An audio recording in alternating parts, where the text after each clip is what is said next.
What's up guys, this is Arthur for BluffTheSpot, and how often do you see yourself going for exploitative folds at small stakes? That's an important topic that comes very often, and that's what we're going to cover today. So let's review some hands.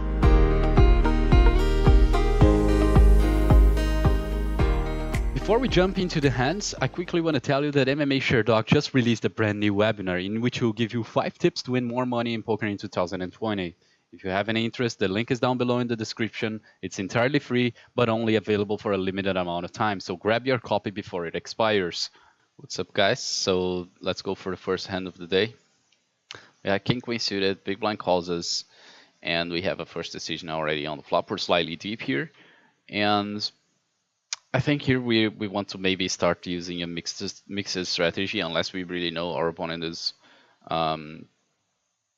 going for a lot of folds on the flop and under check raising significantly. So I think we should probably size up. Although versus main population tendencies, range betting can be good here by using a smaller size. But given the fact we're slightly deeper as well, we have a stronger hand and stronger backdoors as well, I think using a mixed strategy here would be better. Not because of our hand and the specific reason, but mainly because of our general strategy we want to follow. And since we're playing 100 now here, I think we're going to face a few better regulars that are going to be applying a better strategy on the flop. On this specific board, not on all of the boards. I still think there's still going to be a lot of boards in which we can range bet and get away with it. So I would like to see myself betting something like a 3/4 sizing here. And we'll have a lot of checks as well.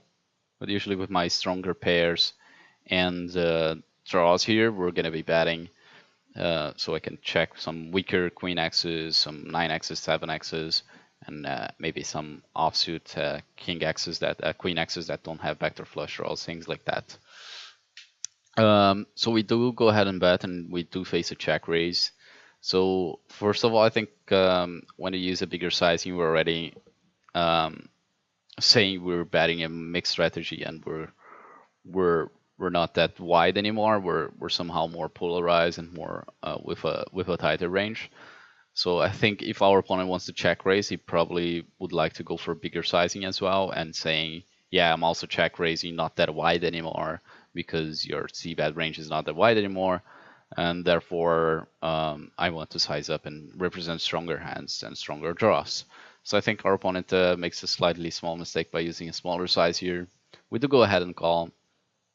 I don't think there's ever a way to get away with this hand on the flop by having top pair, good kicker, backdoor flush draw. My opponent still has a lot of draws here as well, by the way. So I still prefer calling the flop. So on the turn, he goes for a very large bet and with an overbet sizing. Slightly small overbet. I think it's reasonable. I don't think it's that bad. I just think this flop sizing mistake it's a small mistake as well. It's not something that is big. And at this point, I'm starting to realize, yeah, we're deep and he's potentially trying to get the pot bigger.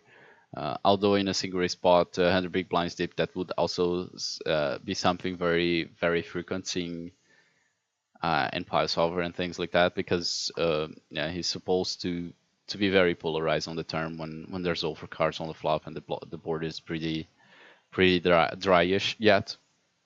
So I think this still makes sense, and I think population is we can start thinking about overfolding versus population here. Hands like 9x's, 7x's, of course, and some weaker draws, because we're going to be drawing that against higher draws.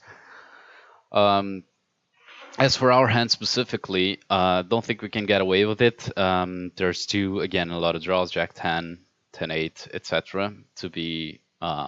to be bluffing the turn, so I don't think we're going to get away with King Queen here. Very often the board is going to be brick, or there's going to be a draw on the river completing that is not his draw, and he's going to be checking to us. Or, yeah, a lot of situations in which I can see going for checks on the river. So I don't think we can fold turns. Unless we really have a read on our opponent that he's like massively under check raising the flop. Let's say we have stats on him and he's massively under check raising the flop, and then he goes for this. We could either overfold flop already, but with this hand it's kind of hard. But if he goes for this, then we can definitely find folds on the turn already. And then the 6 appears on the river. There's some 10-8s completing some 5-8, but I don't think that's something very common to be happening here. But it's possible, and my opponent goes for an overbet jam. So at this point, I think population is really under bluffing. Given the whole line, we had to pick up on lines that people are really strong with. I don't see many bluffs, and I'm sure you guys at low stakes, I also don't see many bluffs with like check raise, overbet lines. Therefore, I think it's time for us to start overfolding. We don't have great blockers. We're blocking even some portion of his bluffing range. Therefore, I think the fold here is probably the correct option. We're unblocking sets as well, so I'll probably call 2 pairs plus here very often, and then we'll be having a very tough decision with ace queen probably. But still, I think if even ace queen probably wants to fold here, because my opponent is never doing that with ace queen himself. As population is also under check raising top pairs on this board, especially versus the bigger size. So we had to pick up on, like, cash games is a game of details, and we have to pick up on small details. I think the first detail is potentially the turn sizing and then the river sizing. I don't think this is a sizing tell, but if we can ever pick on some small things, those are the small things we want to pick on. And then the river overbet as well. Also, things like timing tells are very important here. Some opponent that might thinking about bluffing, he's taking his time on the turn probably, taking his time on the river probably, on boards like this. So I think if the action is too snappy, we potentially want to just fold, because he's likely under bluffing. And yeah, we do decide to fold. Okay, moving up to the next hand. Yeah, Jack 9 of clubs. And we'll be 3-betting this hand on a very high frequency, actually. There's a small thing to be considered here, is that we're deep. And in the past, people went deep. They would 3-bet a slightly bigger sizing, adding a couple of big blinds or one or two big blinds. That's not something that has been happening lately at high stakes, and is something I realized as well, that people are not going for those big sizings anymore when deep, and they're just using normal sizes. So I like my sizing here. He goes for call. I personally going to play a whole range bet strategy here. I think we have a big advantage of overpairs and full houses and 5x's as well. Not too many 5x's advantage, but if we're tied on 5x's and I have an advantage of overpairs, I'm already going to have an advantage here. So I go for my range continuation bet. So on the turn, I think I'll be betting most of my better jack X's and checking most of my weaker ones, and this goes into the weaker section of my jack X's. I also don't think this is a board in which people are going to be having a lot of bluffs. Let's say if there's a flush draw on the turn, I think there's going to be a lot more bluffs from my opponents. But when the board is so dry, first of all, what is his like floating range? He's going to have a lot of ace king, ace queen, ace 10 type-ish hands, and those are not hands that people are used to bluff, because those also have showdown value. So yes, they potentially stab this on the turn, but I think they also check a lot behind because of the fact they want to realize their equity with free cards. So we do check and he bets. I don't think, again, he's going to be betting with too many ace highs or his general floats, because he's also blocking a lot of my air, hands like king 10, etc. So we do go for a check call. I don't think check raising here makes any sense, especially because we're also deep, and we just basically want to pot control with this hand. We don't want to blow the pot too much with such a weaker kicker.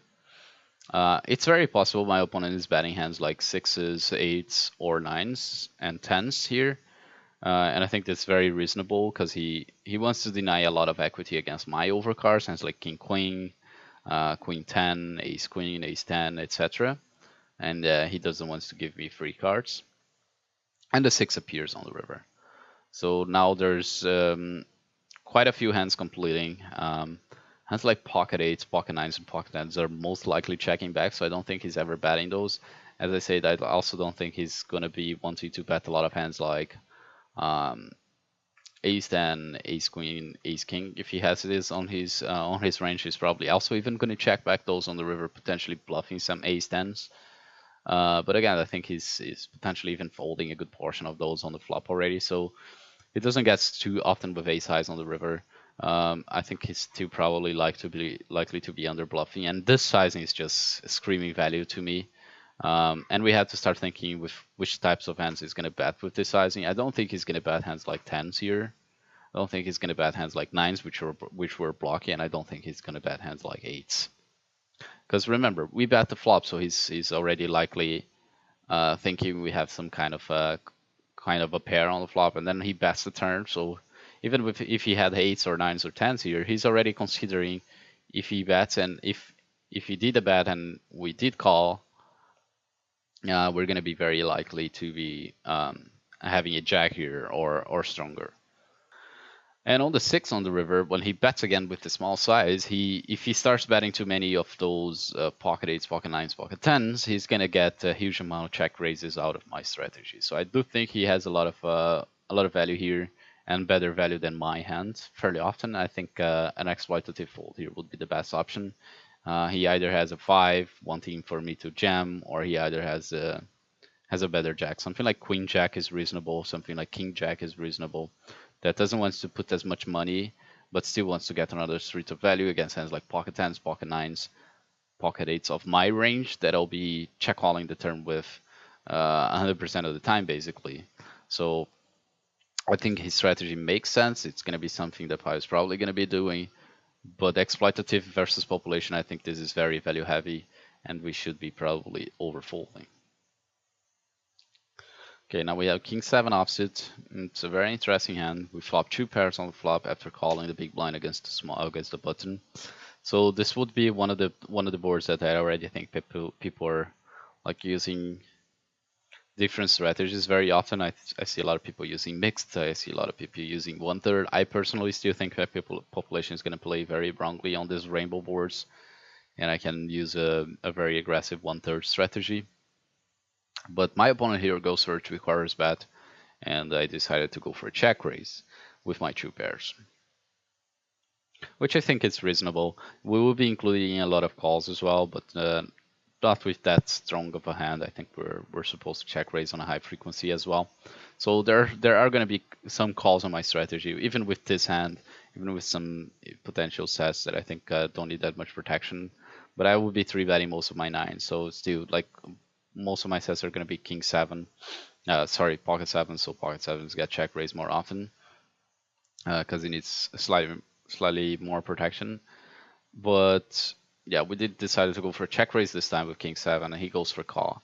Then the ace of hearts appears on the turn, and I started thinking now, that is a card that helps my opponent's range fairly often. He's going to have a lot of ace 9, ace 7, and ace king on his range. And I don't think our population here is floating too often with hands like ace queen, ace jack. I think they're more likely to fold the flop, but that is possible that they have. But the thing that starts getting interesting is our turn action, which I'm not sure with. I would have to check a Pio solution. But I still think we're probably going to be betting on a high frequency here, as he's supposed to be floating. With this hand specifically, as he's supposed to be floating with ace queen, ace jack of backdoor flush draws here, as I said. Therefore, I probably made a mistake here, but I would have to check. But I'm not sure. I went for a check basically because of the value of the turn card on his range. So I think it's going to be hitting his range fairly well, and especially with his pairs already, not only with his air. And he's either going to just be folding a lot or hitting in this case, like folding a lot with like 7-8 or 9-8 type of hands, or just like king jack or king queen, which we're blocking, or he's going to hit 2 pairs with the ace. So we did then went for a check, which I'm really not sure if it's good or not, but it's potentially reasonable. Then on this particular board, I don't want to be fast playing anymore, as he has a lot of better hands than mine. Pocket 7s, pocket 9s, king 9, ace 9, ace 7, ace king. So I just went for a check call, hope he bluffs, and that's it.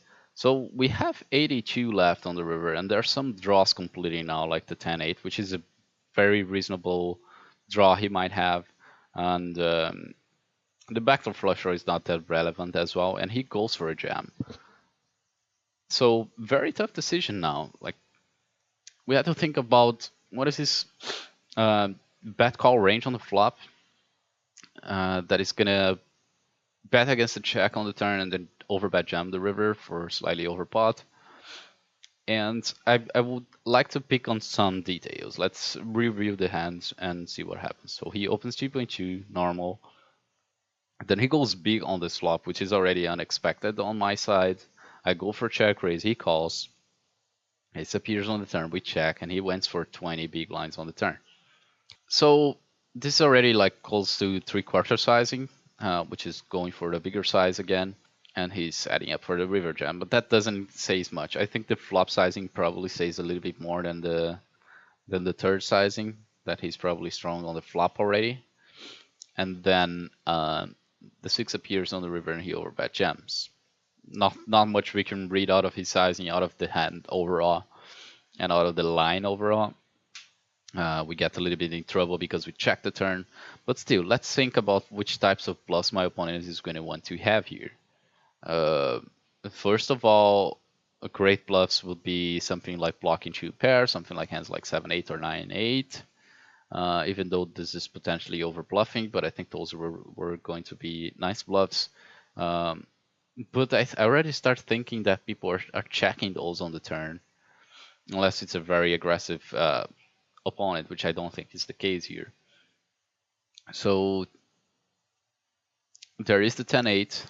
I don't think my opponent is going to have too many 10 jacks, queen 10s, betting the turn, or like floating the flop already. Maybe jack 10, but that's it. But then, like, is he actually batting this on the turn as well? Possibly doing that, but like, then is he actually jamming those on the river as well? Likely, but from this population, I also think they are not. It would be reasonable from someone aggressive, but not versus this population. So I think there's just too many strong hands and not too many bluffs out of my opponent here, so I decided to go ahead and fold here.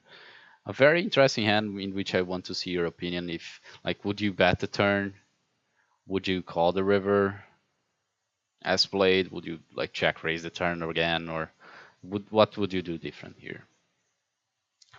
As I said, I'm not only reviewing hands that I'm sure about, I'm also reviewing hands to have some discussion with you guys in the chat.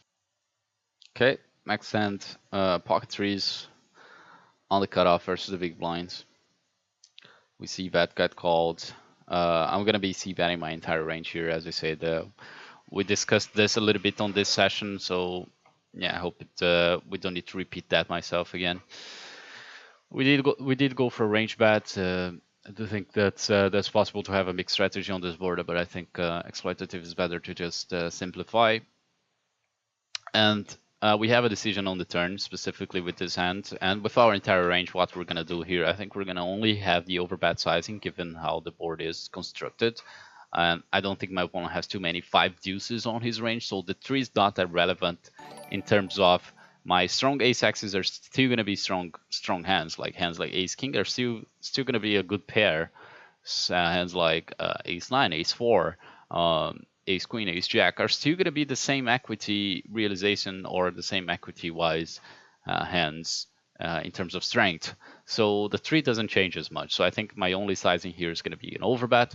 And I'll be, of course, if I have only an overbet size, I'll probably be way more polarized than other bet sizes. And I think that we're going to be polarized in terms of betting very strong hands, very strong draws, and checking a lot of our range. If you want to play a mixed strategy between 3/4 sizing and overbets, that's fine, as long as you do it on the correct reasons. So like, say, for example, you're facing a recreational player and you have exactly aces with the ace of hearts. It would be reasonable for you to go for a 3/4 sizing. Or let's say you're facing someone who overfolds too much versus turn c-bet. It would be, and you have, let's say, a hand like ace 9, which blocks too much of your opponent's calling range and continuing range. You might want to go for a 3/4 sizing. But with this hand specifically, that's the perfect hand to go for an overbet. We're unblocking all the ace nines, ace four, 9-4, and ace fours. So yeah, it's just the perfect hand, and we also unblocking hearts in general. So yeah, good hand to go for an overbet. We do face some min raise from our opponent. I usually see this as a very, very strong hand. I don't see many rivers slowing down the action apart from hearts. And there's a big chance he has pocket nines or pocket fours here as well. So I don't want to be 3-bet jamming or like 3-betting this hand. And if he ever has bluffs, let's say draws or weaker 2 pairs that may potentially go for a jam on the river, or if he ever does a mistake here, I want him to continue doing a mistake. So I'll be going ahead and clicking call. And then the 5 of hearts appears on the river. So that's a very tough decision, right? Like, we have to think about it and see what happens. He jams. And here, again, we already recognize he's going to have some ace fours and ace nines. But is he going to actually jam those on the river? Not really. Is he actually going to jam hands like pocket fours or pocket nines on the river? Not really. So I think he's very heavily towards either one straights or flushes here. Very, very likely. Or he's just going with a very, very crazy bluff. But still think it's probably likely we should be overfolding here. There's a small potential. This guy's a recreational player. But again, if he's raising this turn, then if he's a recreational player, it's more likely he has hands like 5 deuces as well. And then he has a little bit more straights than we think about. But still, probably overfolding here is the answer, even against a recreational player. Unless he's really, really crazy, but I guess we didn't have to read it at this hand, and we went ahead and went for a fold. Also, let me know what you think about this hand, because that was a very interesting one as well. Alright guys, that was it. See you later. Alright guys, thanks for watching. That was it for today. If you liked this video, make sure you hit the like button and subscribe to this channel. Don't forget the webinar with the link in the description by MMAsherdog. He's going to be telling us how to make money with poker in 2020. Let me know down below in the comments what do you think about the hands I reviewed today. I see you later on the next video, which should be on next week, about nailing Pio Solver Sim. So it's going to be a very interesting video. I see you guys there. Bye.